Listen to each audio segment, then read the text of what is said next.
Hi అందరికీ welcome back to my channel. బాలవంతం పిండితో ఈ విధంగా ఉప్మా చేసి పెట్టండి. పిల్లలు చాలా ఇష్టంగా తింటారు.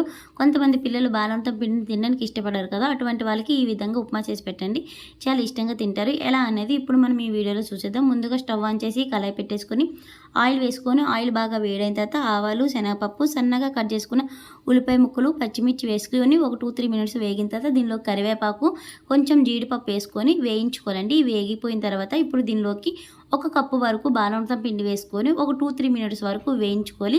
ఇప్పుడు ఈ పిండి మంచిగా వేగిన తర్వాత ఇప్పుడు దీనిలోకి ఒక 2 గ్లాసుల వరకు వాటర్ పోసుకోవాలండి. ఈ వాటర్ పోసుకున్నప్పుడు స్టవ్ని సిమ్లో పెట్టేసుకొని ఉండలు లేకుండా కలుపుకుంటూ బాలవంతం పిండిని ఉడికించుకోవాలండి. ఇలా ఉడికించుకున్న వల్ల కింద అడుగు అనేది మారకుండా ఉంటుంది. ఇలా ఉడికించుకున్నప్పుడు మనకు రుచికి తగినంత సాల్ట్ వేసుకొని వాటర్ మొత్తం మగ్గించుకునే వరకు ఉడికించుకుంటే సరిపోతుంది. ఎంతో టేస్ట్ అయిన బాలవంతం పిండితో ఉప్మా రెడీ అయినట్టే. మీకు కానీ నా వీడియోస్ నచ్చినట్లయితే లైక్ చేయండి, సబ్స్క్రైబ్ చేసుకోండి.